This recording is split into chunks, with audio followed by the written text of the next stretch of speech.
ඔයාලා වරදක් කරනවා. මෙච්චර කල් හිතාගෙන හිටියේ ගෙදරදී අවන් එකක් නැතුව පිට්සා හදන්න බෑ කියලානේ.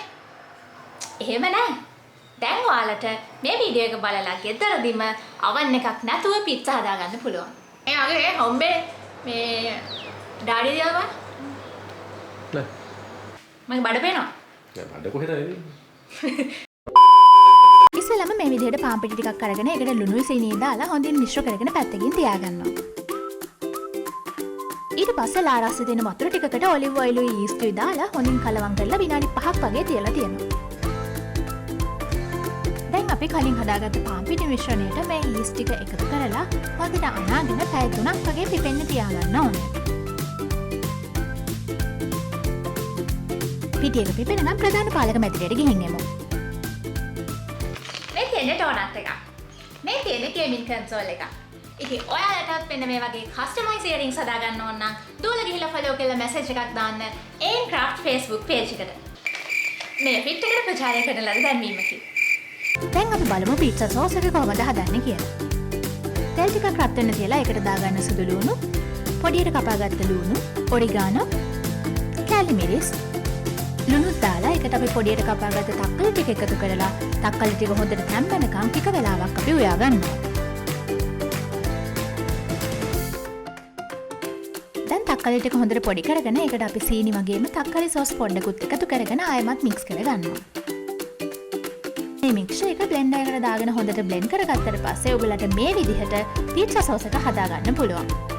හරි, දැන් අපි බලමු පීට්සා ෆිලිං එක කොහොමද හදන්නේ කියලා. ආයෙත් තෙල් ටිකක් රත් වෙන්න තියලා අපි ඒකට දාගන්න පොඩියට කපාගත්ත ලුණු, ඉඟුරු සුදු ලුණු පේස්ට් එකක්, අමු මිරිස්, ලුණු, කහ කුඩු, මිරිස් කුඩු, තුන පහ කුඩු, සූදුරු දාලා මේ විදිහට අපි ටික වෙලාවක් ටෙම්පරාදු කරගන්නවා. දැන් අපි මේකට කලින් හදාගත්ත පීට්සා සෝස් එකෙන් පොඩ්ඩක් එකතු කරගන්නවා. ඊට පස්සේ බටර් හරි මාගරින් හරි පොඩියට කපාගත්ත කුකුල් මස්, ෆ්‍රෙෂ් මිල්ක් දාගන්නවා. මේ විදිහට චිකන් එක තැම්බෙනකම් හොඳට උයාගත්තට පස්සේ අපි ඒකට දාගන්නවා පොඩියට කපාගත්ත සොසේජස්. මික්ෂර් එකේ වතුර ගතිය හිඳලා මේ වගේ ප්‍රමාණයකට එනකම් අපි හොඳට උයාගන්නවා. පැය 3කට පස්සේ ඔයාලට මෙන්න මේ වගේ හොඳට පිපුණු පිටි මිශ්‍රණයක් බලා ගන්න පුළුවන්. පිටි මිශ්‍රණය හොඳට අනාගෙන ඒක බෝලයක් විදිහට හදලා අපි මෙව එකකින් මේ විදිහට රෝල් කරගන්නවා. ඊට පස්සේ අපි ගන්නවා කෝප්පයක්. අද අපි හදන්නේ මිනි පීට්සානේ. ඒ හින්දා අපි මේ ප්‍රමාණයේ රවුන්ඩ් ටිකක් කපා ගන්නවා. රවුන්ඩ් විතරක් නෙමෙයි ඔයගලට කැමති හැඩතලයක් පාවිච්චි කරන්න පුළුවන්. ඊට පස්සේ මේ පුංචි රොටි ටික සෝස් පෑන් එකකට දාලා මේ විදිහට හැම රොටි එකේම සිදුරු හදා ගන්නවා. ඇයි එහෙම කරේ කියලා අහන්න එපා. ඔය කියන විදිහට කරන්න.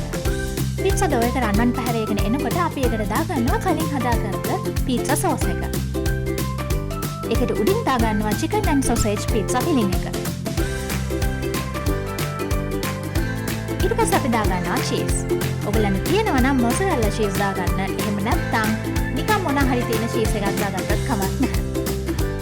නයි මිරිස් ටිකකුත් උඩින් දාගෙන අන්තිමට දාගන්නවා ඔරිගානෝ. දාන්න තියෙන දේවල් ඔක්කොම දාලා ඉවරයි. දැන් තියෙන්නේ ගොඩාක් අඩු ගින්දරේ මේක හොඳට උයා ගන්න.